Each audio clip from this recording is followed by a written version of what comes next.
pense que c'est à partir de là ma plus belle erreur, t'as vu. Trop faire confiance, bah, tu te fais baiser. Hein. T'as confondu amitié et business. J'ai tout mélangé. Ouais. Tu t'es rendu compte de quoi? Et comment ça s'est passé, surtout? Une histoire tout bête. Je voulais chercher un appart. Tu sais, quand tu cherches un appartement, ils te demandent les fiches d'impôts, tout ça, nanana. Et moi, quand j'ai commencé la musique avec les autres, j'étais en mode quoi? Moi, je m'occupe du studio et vous gérez la paperasse. Ça veut dire ce qui est paperasse, c'est studio, c'est impôts, c'est tous les banques, c'est tout. Et pour moi, je pensais qu'ils géraient. Mais en fait, nada. Quand j'ai commencé à vouloir récupérer un appart et que je leur ai demandé les fiches d'impôts, ils étaient bizarres, t'as vu ou pas? Ils me faisaient tourner en bourrique. Un jour, j'ai craqué. Je suis allé moi-même à la banque. J'ai récupéré les relevés, j'ai fait mes démarches, j'ai vu un comptable, j'ai vu un avocat, tatati tatata, et je me suis rendu compte de plein de choses.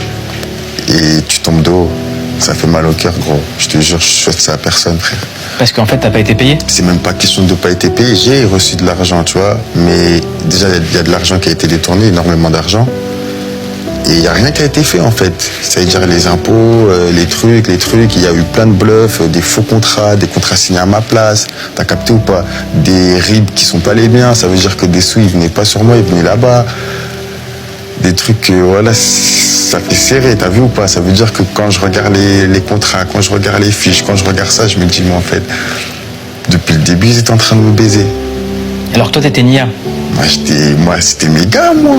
C'était mes gars de malade. Tout le monde le sait carrément. Et je te le dis, mais tu le sais toi aussi que c'était mes gars, t'as vu ou pas? Je les mettais en avant partout. Partout. Tu pouvais pas parler mal d'un tel devant moi, tu vois ou pas? Mais c'était pas réciproque. Et j'étais plus en mode, vas-y, c'est le petit de la cité, on va manger sur lui, après vas-y, fin, tu vois pas? Mais ça, je le voyais pas, moi. En plus, à cette époque, tu vois, aujourd'hui, j'ai arrêté. Moi, à cette époque, je fumais à la mort. Ça veut dire que, gros, t'es là, je suis là, je fume. Moi, je suis en mode, nique sa mère, t'as capté? Je vais au studio, je rappe, je rentre, je vais au télo, nanani, nanana. Et vas-y, gros, ils en ont profité. C'est ce que j'allais te dire, c'est que moi, je t'ai vu à plusieurs périodes différentes. Je t'ai vu quand t'arrivais à des rendez-vous à 9h du matin, pile à l'heure, carré pro, et je t'ai vu à une autre période où l'heure, ça avait plus d'importance. Ce que tu me dis, c'est intéressant parce qu'il y a plein d'artistes qui sont jeunes, dont l'entourage, en fait, entretient la défense. Ça arrange beaucoup de monde d'avoir un artiste endormi. Contrôlable. Endormi. Ouais. Il t'endort. Quand t'es jeune, tu vois pas le mal partout. Tu vois pas. C'est-à-dire que quand il me jette un bout, moi je suis en mode, ah ouais, c'est un bout, il me jette tout le temps de la con. C'est-à-dire tout le temps je suis, c'est-à-dire tout le temps j'étais pas le bien, tu vois. C'est-à-dire que même quand des fois on allait à des rendez-vous, après j'écoutais même pas ce qu'ils se disaient. Ça me disait, tiens, signe ça, je signais. J'étais en mode, vas-y, c'est mes gars. De toute façon, s'ils me disent de signer, c'est que c'est bon, tu vois.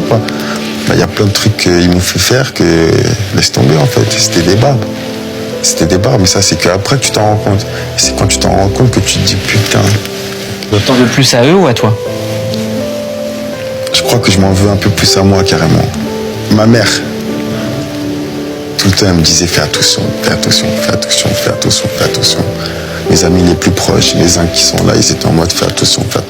Mais moi, j'étais en mode, quand tu me parlais d'eux, j'étais en mode, vas-y, qu'est-ce que tu me racontes? De toute façon, personne ne savait comment j'étais avec eux. J'étais en mode, tu connais rien, qu'est-ce que tu connais, tu vois pas? Et quand tu te rends compte qu'en fait, c'est eux qui avaient raison et pas toi, bah, j'étais en mode, ah ouais, en fait, j'ai fait le trou du cul, gros. Et ouais, j'essaie de passer à autre chose. Je suis passé à autre chose, carrément, t'as vu? Mais ça reste toujours dans un petit coin de ma tête, je vais pas te mentir. Comment t'as réglé ça? Avec mes avocats, comptables, tout ça. Et puis, ouais, ça y est, j'ai réglé ça en vite fait. Il y a eu des plaintes, tout ça. Lui, il a porté plainte contre moi pour je sais pas quoi, nanani. Ça veut dire que même quand les keufs ils m'ont auditionné parce qu'il avait porté plainte contre moi et je leur ai raconté l'histoire, bah en fait, même eux, ils l'ont vu comme un fou, t'as vu? Mais moi, j'étais toujours dans l'optique de putain, j'ai fait le con, t'as vu? J'ai fait le con, j'aurais pu éviter ça 100 fois. Même 100 fois, j'aurais pu l'éviter. Mais j'avais les yeux fermés. Aujourd'hui, crois-moi, ils sont bien grands ouverts, là. Ouais. Est-ce que la personne dont tu parles, c'est De Spi? Ouais. Et il y a un texte où tu disais déjà, tôt, tu lui avais demandé de t'avancer de la conce pour revendre. Ouais. Dans un de tes premiers textes. Ouais. Tu parlais de ce rapport-là déjà. Ouais. Bah après ça, tu connais, comme je t'ai dit, on faisait le quartier ensemble, t'as vu ou pas? Gros, ce mec-là, il me connaît, j'étais comme ça, gros, t'as vu ou pas? Il était à l'école avec mon grand frère. C'était la famille pour moi, t'as vu ou pas? Ça veut dire que quand j'ai vu que je grandissais un peu et que je voulais des téléphones et tout, t'as vu ou pas? Un jour, je suis allé le voir, je lui ai dit, vas-y, j'en fais un truc, t'as vu? C'est dur, on a commencé à bosser ensemble. On a bossé ensemble du collège jusqu'à mes 17 ans. Et lui, carrément, pour te dire, lui de même, il voulait pas que je sois dans la musique de base. Ça veut dire que même quand j'allais au studio en cachette, jusqu'à que Ténébreux 1 il pète. Et après, je suis allé les voir, je leur ai dit, bon, vas-y, les gars, on a mangé dans le quartier, vous m'avez fait manger, bah vas-y, moi, je lui fais manger dans la musique. Mais en fait, je crois que c'est quand je lui ai dit ça qu'il s'est dit, bah vas-y, ça y est, lui, il est mort, lui. Parce que les trucs bizarres, ils m'ont fait dès le début. C'est pas genre, on a fait un peu de musique, ils se sont perdus dans le truc. Parce que tu vois, j'aurais pu comprendre que vas-y, ils ont mal géré les bails de manager ou tac. Genre, tu perds un peu là, tu essaies de reboucher là, après tu as un trou là et tac, t'as capté. Non, c'est dès le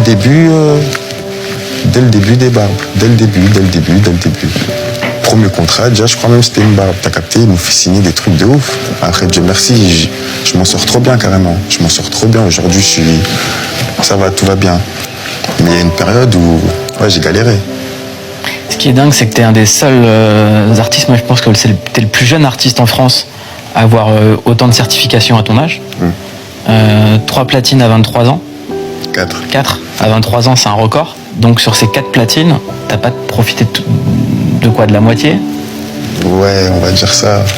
Ouais, de la moitié. Même, y a pas que ça.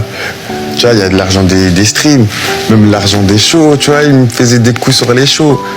Ils me faisaient des coups sur plein de trucs, tu vois pas. Ça veut dire au final, gros, je recevais, mais je recevais pas ce que je devais recevoir. C'est pas normal quand même. C'est moi, je suis tous les soirs au studio, c'est moi, je rappe, c'est moi, je monte sur scène, c'est moi, je fais des trucs. Au moins, donnez-moi mon dû. Moi, je te demande rien de plus, je veux mon dû, tu vois, parce que c'est normal. J'étais pas un bâtard, t'as vu ou pas? J'étais en mode, les gars, on est ensemble, vas-y, t'inquiète pas. Si je mange, vous allez tous manger. Mais ils étaient trop gourmands. Ça me rappelle une phrase de Doc Gynéco qui disait « Je suis fonce-dé, mais pas teubé ». Toi, tu m'avais dit un truc qui m'avait marqué quand t'étais plus jeune. J'ai dit « Mais pourquoi t'es fonce-dé » Et tu m'as dit « Mais pour supporter ce que je vis, c'est le minimum. » Tu m'avais dit un truc comme ça. Tu m'as dit « C'est trop ce qu'on se prend dans la tête. Ça va trop vite. » Ouais, sûrement. Bah après, je me rappelle plus de t'avoir dit ça. Bah t'étais fonce-dé. Mais c'est des couilles, ça, c'est une excuse. Je te jure. La défonce, ça rapporte rien de bon. La vérité, gros. Ça rapporte rien de bon. Aujourd'hui, je suis complètement à jeun et je vis ma vie largement mieux qu'avant. Je comprends les choses largement mieux qu'avant. Quand t'es foncé, en fait, tu veux éviter tout ça. Tu veux éviter de comprendre les choses. Ça s'appelle, on va dire, fuir la réalité. Le déni.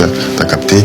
T'es en mode, vas-y, je veux rien savoir, nique sa mère. Mais c'est pas la meilleure des solutions. C'est important.